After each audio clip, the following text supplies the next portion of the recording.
Sir M ವಿಶ್ವೇಶ್ವರಯ್ಯನವರು. ವಿಶ್ವೇಶ್ವರಯ್ಯನವರ ಮನೆತನ ಹೆಸರು ಮೋಕ್ಷಗುಂಡಂ. ಅವರ ತಾಯಿ ವೆಂಕಟಲಕ್ಷ್ಮಮ್ಮ, ತಂದೆ ಶ್ರೀನಿವಾಸ ಶಾಸ್ತ್ರಿಗಳು. ವಿಶ್ವೇಶ್ವರಯ್ಯನವರು ಚಿಕ್ಕಬಳ್ಳಾಪುರದ ಮುದಿನೇನಹಳ್ಳಿ 1861 ಸೆಪ್ಟೆಂಬರ್ 15ರಂದು ಜನಿಸಿದವರು. ಬೆಳೆಯುವ ಸಿರಿ ಮೊಳಕೆಯಲ್ಲಿ ಕಾಣು ಎಂಬ ಗಾದೆಯಂತೆ ಬಾಲಕ ವಿಶ್ವೇಶ್ವರಯ್ಯ ನಲ್ಲಿ ಪ್ರತಿಭೆ ಕಂಡಿತು.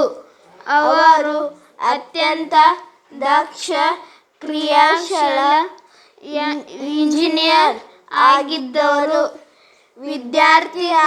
ವಿದ್ಯಾರ್ಥಿಯಾಗಿದ್ದಾಗ ಅವರು ಎಲ್ಲರಲ್ಲೂ ಮುಂದೆ ಶಿಕ್ಷಕರಿಗೆಲ್ಲ ವಿಶ್ವೇಶ್ವರಯ್ಯನವರೆಂದರೆ ತುಂಬಾ ಪ್ರೀತಿ.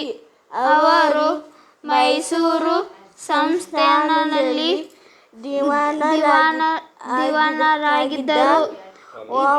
ಒಮ್ಮೆ ಕಲಿತ ಶಾಲೆ ವಾರ್ಷಿಕೋತ್ಸವಕ್ಕೆ ಬಂದರು.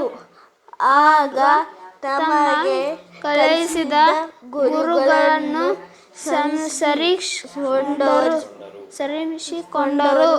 ವಿದ್ಯಾರ್ಥಿಗಳಿಗೆ ಹೀಗೆ ಹಿತೋಪದೇಶ ನೀಡಿದರು.